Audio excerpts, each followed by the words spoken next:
Okay, in this video, we're going to show you how to make your visitors anxiously wait for your emails. And what I mean by that is how to get people actually to look forward to receiving an email from you.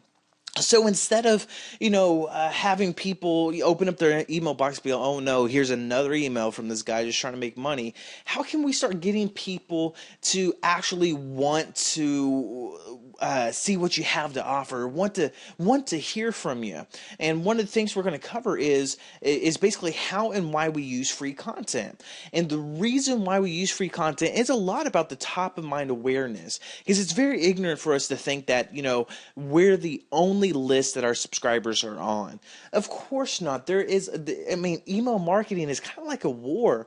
There's a lot of people fighting for the attention of your subscriber, just like it would be, let's say if you were dating, you find that pretty girl or that pretty boy. But we'll just use a girl in this as this example, since I am a boy. But you find that pretty girl, and you want to, you're interested. You want her to take interest in you. But at the same time, there's a lot of competition. There's other guys trying to go after her. So you need to wind up setting yourself apart in her eyes. And how do you do that? You might send her some flowers. You might send her a gift, or send her a couple of things. And that's really not necessarily to get anything out of it. It's just that way, she takes the flowers home, and then whenever she's at home during the week when she can't see you, she's thinking about you.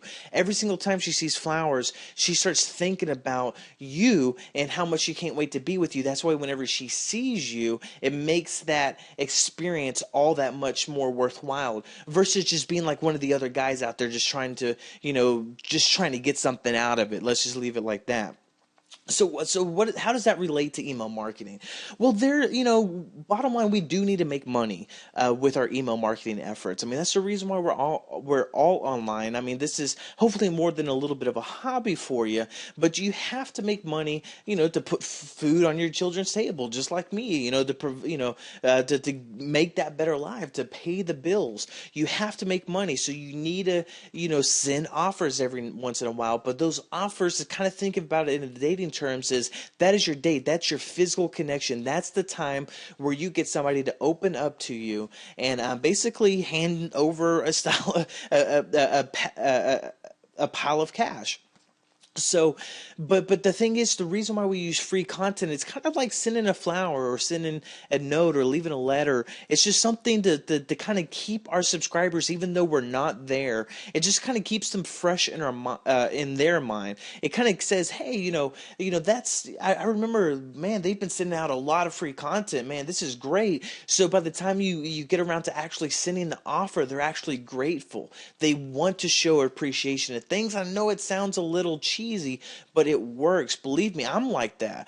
I actually judge a lot of the lists that I'm on by, hey, they're sending out some offers. Well, when's the last time I can remember that they've actually sent something where they weren't asking me just to buy something all the time? When's the last time? And usually, if I can't think of a recent time where they sent me something, I usually unsubscribe. So that's why we use free content. It's just to really kind of keep us fresh in the minds of our subscribers. That's what sets it apart. So when all the other people are out there just trying to get them to buy something and annoying them, they're really going to take notice to the people who are sending out the free content. And then by the time whenever that person sends an offer, chances are they're going to get a lot higher conversion rate.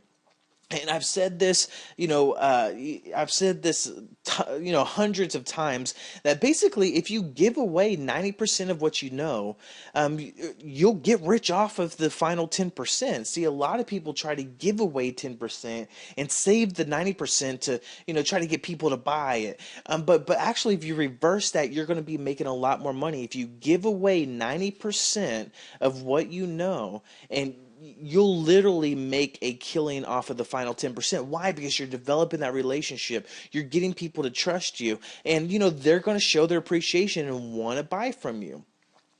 So basically, the final point before we close is, really don't focus on selling with your email marketing. Focus on making best friends. And see, if all you do is treat your email subscribers whenever you create emails like they're your best friend and you just develop a relationship with them, then the selling is going to handle itself. But if you go out there and do nothing but try to sell to them, you're going to ruin the relationship and you're going to wind up not making any money. So that's it for this video. As soon as you're ready, just go on to the next video.